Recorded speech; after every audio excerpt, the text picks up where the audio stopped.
Hi, Power AM to everybody. This is Ate Pamuy of PMFW Hong Kong, and we are here in Hong Kong. Narito po tayo sa Hong Kong sa venue kung nasaan nangyari po ang sunog na napakalaki dito sa estate na ito.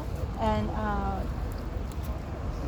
narito po at ito na po yung update niya ngayon na wala na po yung apoy, pero nasa loob pa po yung mga ibang mga government sectors na mag-iimbestiga sa mga nangyayari. Kaya hindi po kami pwedeng lumapit doon. Kung nakikita nyo, may mga pulis dyan. At then mahabang pila ngayon dito dahil ang mga Hong Kong people, ayan po, mga Hong Kongers ay nag-offer ng flowers. Yan.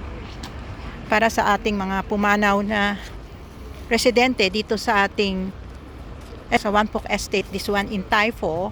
And ayan po, kung makikita nyo, maraming mga may hawak. Ang haba ng pila mula roon hanggang doon pa sa dulo doon. Mula roon hanggang yan, lahat sila may hawak ng bulaklak. And yan, para syempre ibigay natin. At meron tayong na-meet na Pilipina kanina na nagpunta rin dito para po mag-alin ng bulaklak. So, ayan, ganyan mga Pilipina, kahit walang kamag-anak, mag-offer sila ng bulaklak. So, ayan po, napakahaba hanggang doon.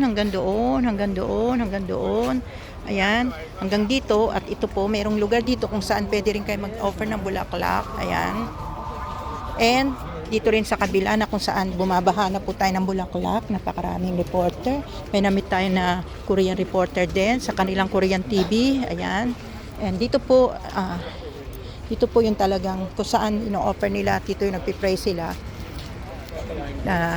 Narito ang napakaraming bulaklak. Siya po yung atit natin ngayon. And ayan po yung harapan, nasa harap, yan po yung building na kung saan marami pong namatay.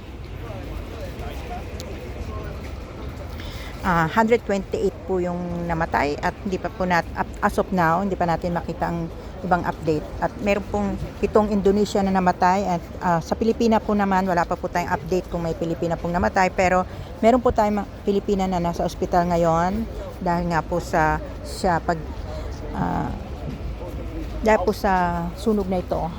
Kaya nakikita nyo, napakarami pong nag-aali ng bulaklak ngayon. Press flowering for the pass away people. Sabi nga doon sa flowers for pass away. Sabi doon sa nakasulat doon, ayan flowers for pass away.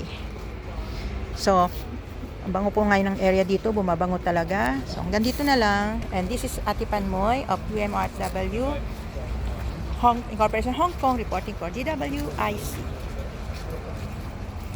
And until Monday po pala ang moment of prayer natin and silence. At dito sa Hong Kong hanggang Monday tayo, ang flag nila ay nakakalahati pa lang mataas para sa pagpapaalala natin sa mga yumao, sa mga insidente dito sa Tai Fo. Ayan.